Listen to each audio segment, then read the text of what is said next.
नमस्कार, मैं Steffi Perera inside today में आपका स्वागत करती हूँ। तो आइए बढ़ते हैं आज की खबरों की ओर। Madhya Pradesh power transmission company के 220 केवी सब स्टेशन सूखा में पावर ग्रिड से आने वाली ट्रांसफार्मर इनकमिंग में आए हॉट पॉइंट को विपरीत परिस्थितियों में अटेंड कर लाइनमैन तेज सिंह दुर्वे उर्फ तेजा ने सराहनीय कार्य किया। कम समय व विपरीत परिस्थितियों में काम किया गया। ग्वालियर में शहर और आसपास में बेमौसम अंधड़ और तेज बारिश के बीच विद्युत व्यवस्था प्रभावित हुई। तब सिस्टम में लोड कम होने के कारण पावर ग्रिड स्थित 400/220 केवी ट्रांसफार्मर के ICT 1 जो कि 220 केवी सब स्टेशन सूखा में स्थित है में अचानक शटडाउन हो गया। इसमें से एक जंपर के क्लैंप में हाई पॉइंट में तकनीकी खराबी थी। यह शटडाउन सीमित समय के लिए था। इसे कम से कम समय में सटीकता के साथ ठीक करना अनिवार्य था, लेकिन अचानक मौसम विपरीत हो गया। बारिश होने लगी, तेज हवाओं के साथ बिजली कड़क रही थी और ठंड भी अचानक बढ़ गई। इन विपरीत परिस्थितियों के बीच तेज सिंह धुर्वे तेजा इसे ठीक करने के लिए स्वेच्छा से आगे आए।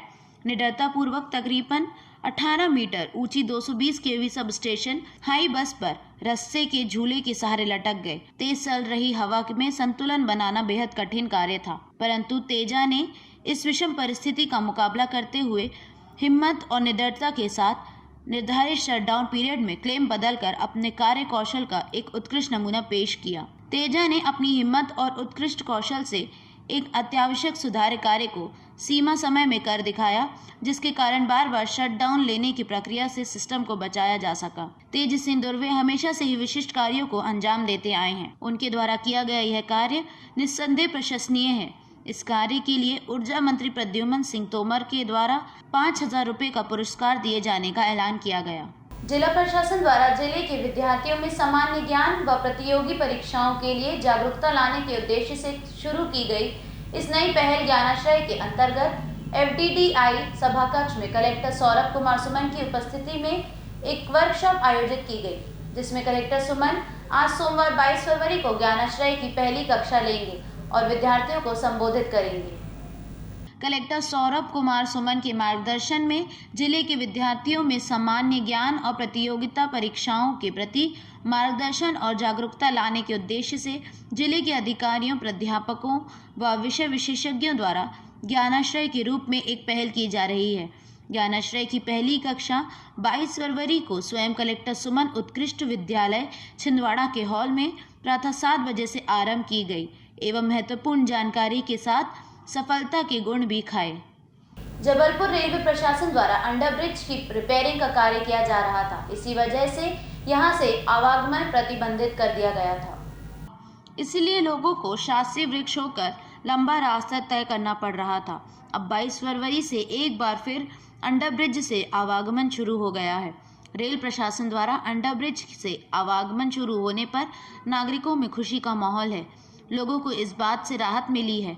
अब उन्हें शास्त्री ब्रिज से होकर लंबा रास्ता तय नहीं करना पड़ेगा और अंडर ब्रिज की वजह से उनकी लंबी दूरी की समस्या का समाधान हो जाएगा।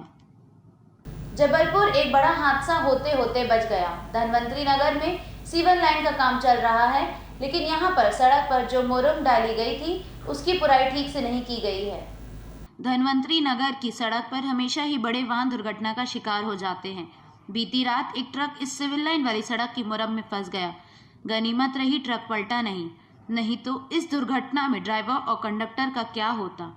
ट्रक रात भर से फंसा हुआ था। ड्राइवर कंडक्टर उससे सड़क से बाहर निकालने के प्रयास में जुटे हुए थे। तो रात में गाड़ी घुमा रहे थे हम, गाड़ी घुमा के इधर से निकाल रहे थे। सिविल लाइन का बहुत दिन से काम चल रहा है, पानी भी गिरा है, इसलिए गाड़ी बैठ गई हमारी। हम रात से परेशान हैं। तो कहाँ की घटना है क्या? ये घटना यहीं धनवंतरी नगर की है। संपर्क किया आपने क्षेत्रीय लोगों से? अभी लोगों से किया है, तो बोल रहे निकलवाओ गाड़ी। अब निकलवाते हैं, क्रेन बुलवाते हैं, लेबर बुलवाते हैं, निकलवाएंगे गाड़ी को। तो पहली घटना कैसी कई हो जाती है? ऐसी बहुत सी हो जाती है। अब ये पूरा देखो ना, पूरा बैठ जाता, अपने आप बैठ जाती है गाड़ी। निकालने में बैठ जाती है गाड़ी। क्या का काम चल रहा है? ये सिविल लाइन का काम है। जो पुराई हुई है वो ठोस नहीं हुई है, इसलिए ये कंडीशन बनी है। देखिए आप इधर से उधर तक। लगता है बड़ा हादसा हो सकता था कि पानी ज़्यादा? अरे हो सकता है क्या, आप गाड़ी फंस जाए, कुछ फंस जाए, कुछ भी हो सकता है। नाम आपका? शैलेश गुप्ता। जबलपुर राज्यसभा सांसद राजमणि पटेल प्रधानमंत्री नरेंद्र मोदी को तानाशाह करार दिया गया। पत्रकारों से चर्चा के दौरान राजमणि पटेल ने इस मुद्दे पर मोदी सरकार को पीछे हटने वाली सरकार बताया है। उन्होंने कहा, लाल किले पर जिस व्यक्ति ने झंडा फहराया उस व्यक्ति को सरकार गिरफ्तार नहीं कर पाई है। यह सबसे बड़ी असफलता है और इससे पता चलता है कि पूरा का पूरा मामला प्रायोजित था। उन्होंने कहा, मोदी सरकार पूरा देश पूंजीपतियों के हवाले करने की कोशिश कर रही है। जीएसटी से उसकी शुरुआत हुई थी, जिसकी वजह से व्यापार उद्योग धंधे चौपट हो चुके हैं। राज्यसभा सांसद राजमणि पटेल ने मोदी सरकार को पूंजीपतियों की सरकार बताया। उन्होंने कहा, नोटबंदी करके इस सरकार ने गरीबों और मध्यम वर्ग को एक तरह से खत्म कर दिया है और अब किसानों को खत्म करने के लिए कृषि बिल लाए गए हैं ताकि इन्हें लागू किया जाए और कृषि भी पूंजीपतियों के हवाले कर दी जाए। राज्यसभा सांसद राजमणि पटेल पत्रकारों से चर्चा के दौरान यह बात कही और किंसकी मोदी सरकार पर सवाल खड़े किए। और इस देश के प्रधानमंत्री आदरणीय नरेंद्र मोदी की नीयत जो है, इस देश के प्रति, इस देश के प्रजातांत्रिक मूल्यों के प्रति, संवैधानिक मान्यताओं के प्रति उनकी नीयत ठीक नहीं है। उनका प्रजातांत्रिक संवैधानिक व्यवस्थाओं पर विश्वास नहीं है। वो एक नया इतिहास इस देश में बनाना चाहते हैं और जो हमारा समृद्धशाली आदर्श भारत का इतिहास था, उस इतिहास को मोदी जी खत्म करना चाहते हैं। आज सारे देश में जो चुनौतियां हैं, चाहे वो बेरोजगारी की हो, चाहे वो महंगाई की हो, चाहे हमारी अर्थव्यवस्था की हो, आज वो सारे उन चुनौतियों को दूर करने के प्रयास के बदले आदरणीय मोदी जी पलायन कर रहे हैं, अपनी जिम्मेदारी से हटना चाह रहे हैं और ऐसा महसूस कर रहे हैं। दुनिया के सामने बता दिया कि इन समस्याओं से अब लड़ने की क्षमता नहीं है। इन समस्याओं को लड़ने के लिए किसी न किसी तरह से पूंजीपतियों को आगे कर दो और इस देश को पूंजीपतियों के हवाले कर दो। ये षड्यंत्र मोदी जी इस देश में कर रहे हैं। उसी के परिप्रेक्ष्य में ये बिल लाया गया है। जीएसटी आया, जीएसटी ने ही देश को बर्बादी किया। जब कांग्रेस पार्टी जीएसटी 18% लाई थी तो भारतीय जनता पार्टी को देश बर्बाद नजर आ रहा था। सड़क से लेकर के संसद तक विरोध किया था कि जीएसटी से देश बर्बाद हो जाए, छोटा व्यापार बर्बाद हो जाए। लेकिन जब इनकी सरकार आई तो 18 के बजाय 28% जीएसटी ठोंक दिया। अब ये देश को बना रहे हैं। नोटबंदी में यही हाल किया, गरीब का पैसा छीन लिया, देश को तबाह कर दिया। लोग माने कितने लोगों ने आत्महत्या कर लिया और देश को कुछ नहीं मिला, न काला धन मिला, न अर्थव्यवस्था का कोई सुधार हुआ। ये मोदी जी इसी तरह से उन्होंने वादा किया था, काला धन का वादा किया था, काला धन में पैसे लाएंगे, किसी को जेल नहीं देंगे। तो देश की जो चुनौतियाँ इसी पलायन कर रही हैं। आज इसे तारतम्य में जो किसानों की जमीन लेने का हो रहा है, बहुत बड़ा खेल है कि किसान की जमीन माने रोटी पर अधिकार किस तरह से पूंजीपति का हो जाए। जिस दिन इस देश में पूंजीपति का अधिकार रोटी में हो जाएगा, उस दिन सारा वर्ग उनके अधीन हो जाएगा। चाहे पत्रकार हो, चाहे नेता हो, चाहे मजदूर हो, सब उनके अधीन हो जाएगा, क्योंकि सबकी व्यवस्था रोटी है, रोटी सबको चाहिए। इस वजह से जो की पोस्ट है, रोटी को वो हाथ में पूंजीपतियों को देना चाहती भारतीय जनता पार्टी की सरकार। ये बहुत बड़ी गंभीर चुनौती है, गंभीर समस्या है, जिसमें देश के लोगों को जागरूक करने की जरूरत है, देश को प्रजातांत्रिक मूल्यों को बचाने की जरूरत है। किसान की जमीन किसान भर की नहीं, ये देश की संपत्ति है, देश का पेट भरती है। इस व्यवस्था को हमें बचाना है, किसानों का साथ देना है और सच्चाई की आवाज़ को हमें उठाना है। इन्हीं तमाम मुद्दों को लेकर के हमारे कार्यक्रम चल रहे हैं और आज ये पत्रकार वार्ता है कि जो इस देश के लिए सच्चाई की आवाज़ है, इस देश के प्रजातांत्रिक मूल्यों के बचाने की बात है, इस देश के संवैधानिक मूल्यों को बचाने की बात है। उस आवाज़ को हम बुलंद करें और इस देश की सबसे बड़ी जो ताकत इस देश का गरीब है, किसान है, मेहनत करने वाले लोग हैं, जो वास्तव में हमारे देश की पूंजी हैं। अगर इनका विश्वास टूट जाएगा, गरीबों का विश्वास टूट जाएगा, तो फिर इस भारत को कौन बनाएगा, इस भारत के चमन को कौन सींचेगा, ये सबसे बड़ी चुनौती हमारे सामने है। इसलिए इन मूल्यों की लड़ाई लड़ना हमारा फर्ज है। आइए हम सब मिल करके इस लड़ाई को लड़ें और देश को खतरे के संकेत से बचाने का प्रयास करें। सर जैसा कि एक Jabalpur power appliance engineer association पिछले 20 दिनों से हड़ताल पर है। पावर अप्लायंस का आरोप है मध्य प्रदेश सरकार और विद्युत वितरण कंपनियां सभी कर्मचारियों के साथ सौतेला व्यवहार कर रहे हैं।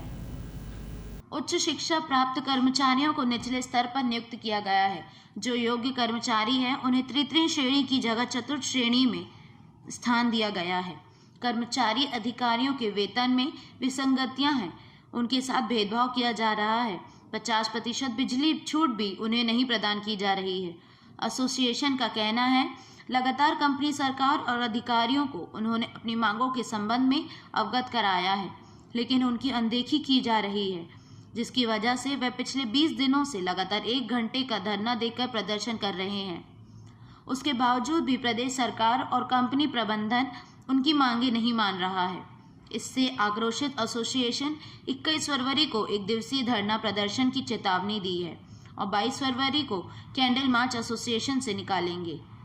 एसोसिएशन ने 23 फरवरी को 1 दिन के कार्य बहिष्कार का ऐलान किया है और मांग पूरी न होने पर उसी दिन अनिश्चितकालीन कार्य बहिष्कार की चेतावनी दी जाएगी।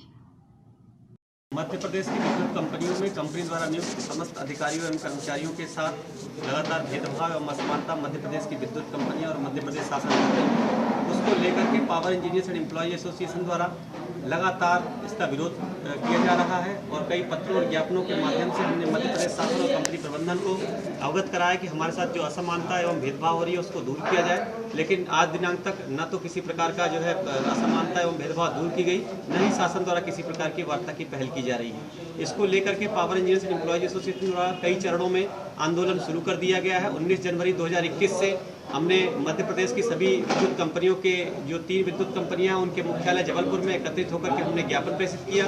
28 को भी ज्ञापन प्रेषित किया। 1 फरवरी से लगातार हम 1 घंटे का धरना दे रहे हैं। आज हमारा 20वें दिन का भी धरना चलेगा। 21 तारीख को कल हम अनशन करेंगे और 22 तारीख को जो है हम कैंडल मार्च निकालेंगे। और अगर उसके बाद भी हमारे मुद्दों का समाधान नहीं होता है, निराकरण नहीं होता है, वार्ता के माध्यम से जो हमारे साथ समस्याएं हैं उनका निराकरण नहीं होता है, तो हम 23 तारीख को कार्य बहिष्कार करेंगे। हमारे साथ जो असमानता और भेदभाव हो रही है उसमें सबसे जो प्रमुख है वो है कि जो हमारे अधिकारी हैं पावर जनरेटिंग कंपनी लिमिटेड में कंपनी द्वारा नियुक्त अधिकारी हैं उन्हें उच्च पद का चालू प्रभार नहीं दिया जा रहा है। O3 स्टार की वेतन विसंगति है। 50% इलेक्ट्रिसिटी रिबेट हमें नहीं दी जा रही है। ट्रांसमिशन कंपनी के जो हमारे कर्मचारी साथी हैं उन्हें क्लास 4 में रखा गया है, जबकि क्लास 3 में रखना चाहिए। उच्च शिक्षा प्राप्त जो हमारे विद्युत कंपनियों में कर्मचारी अधिकारी हैं उनको जो है उच्च पदों पर नियुक्ति नहीं दी जा रही है।